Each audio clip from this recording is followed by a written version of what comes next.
ಪ್ರಕೃತಿ ಹೊಸ ಚಿಗುರು ತೊಟ್ಟು ಕೋಗಿಲೆಯ ಗಾನದ ಜೊತೆ ಹೊಸ ವರ್ಷದ ಆಗಮನವನ್ನು ಸಾರುವ ಹಬ್ಬವೇ ಯುಗಾದಿ.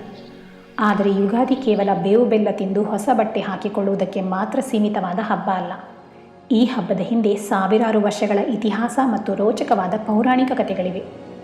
ಇಂದಿನ ವಿಡಿಯೋದಲ್ಲಿ ನಾವು ಯುಗಾದಿಯ ಹಿಂದಿರುವ ಈ 4 ಪ್ರಮುಖ ಕಥೆಗಳನ್ನು ನೋಡೋಣ. ಮೊದಲನೆಯ ಕತೆ ಇಡೀ ಬ್ರಹ್ಮಾಂಡದ ಹುಟ್ಟಿನ ಕತೆ.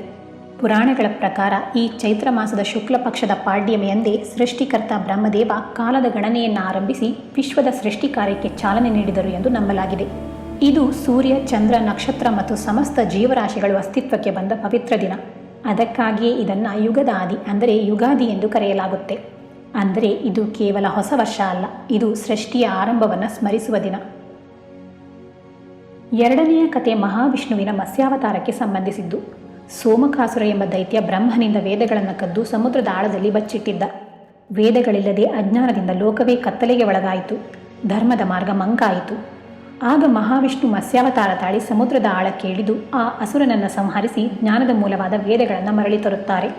ಹೀಗೆ ಜ್ಞಾನದ ಮರುಸ್ಥಾಪನೆಯಾದ ದಿನವೇ ಈ ಯುಗಾದಿ. ಮೂರನೆಯದು ರಾಮರಾಜ್ಯದ ಉದಯದ ಕತೆ.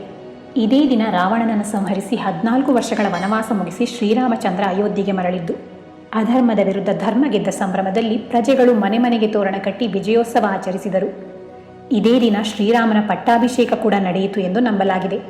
ಹಾಗಾಗಿ ಇದು ಕೇವಲ ಹೊಸ ವರ್ಷದ ಆರಂಭ ಮಾತ್ರ ಅಲ್ಲ, ಹೊಸ ಯುಗದ ಮತ್ತು ಧರ್ಮದ ಆಳ್ವಿಕೆಯ ಆರಂಭದ ಸಂಕೇತ. ಕೊನೆಯ ಕತೆ ನಮ್ಮ ಇತಿಹಾಸಕ್ಕೆ ಸಂಬಂಧಿಸಿದ್ದು. ಇದು ಮಹಾನ್ ರಾಜ ಶಾಲಿವಾಹನ ಆಕ್ರಮಣಕಾರಿ ಶಕ ಸೈನ್ಯವನ್ನು ಸೋಲಿಸಿ ಜಯ ಸಾಧಿಸಿದ ದಿನ. ಈ ಐತಿಹಾಸಿಕ ವಿಜಯದ ನೆನಪಿಗಾಗಿ ರಾಜ ಒಂದು ಹೊಸ ಕಾಲಗಣನೆಗೆ ಚಾಲನೆ ನೀಡುತ್ತಾರೆ. ಅದೇ ಶಾಲಿವಾಹನ ಶಕೆ. ಇಂದಿಗೂ ನಾವು ಪಂಚಾಂಗದಲ್ಲಿ ಇದೇ ಶಕೆಯನ್ನು ಪಾಲಿಸುತ್ತಿದ್ದೇವೆ. ಹಾಗಾಗಿ ಯುಗಾದಿ ಕೇವಲ ಪೌರಾಣಿಕ ಮಹತ್ವ ಅಷ್ಟೇ ಅಲ್ಲ, ನಮ್ಮ ಐತಿಹಾಸಿಕ ಕಾಲಗಣನೆಯ ಜೊತೆಯಲ್ಲೂ ಆಳವಾಗಿ ಬೆಸೆದುಕೊಂಡಿದೆ. ಯುಗಾದಿ ಬರೀ ಕ್ಯಾಲೆಂಡರ್ ಬದಲಾಗುವ ದಿನವಲ್ಲ, ಇದು ನಮ್ಮ ನಂಬಿಕೆ, ಇತಿಹಾಸ ಮತ್ತು ಸಂಸ್ಕೃತಿಯ ಸಂಗಮ.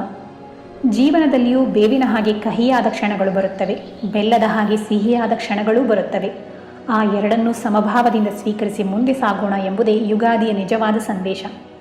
ಈ ಹಬ್ಬ ಎಲ್ಲರ ಜೀವನಕ್ಕೆ ಹೊಸ ಆಸೆ, ಹೊಸ ಉತ್ಸಾಹ ಮತ್ತು ಹೊಸ ಆರಂಭವನ್ನು ತರಲಿ.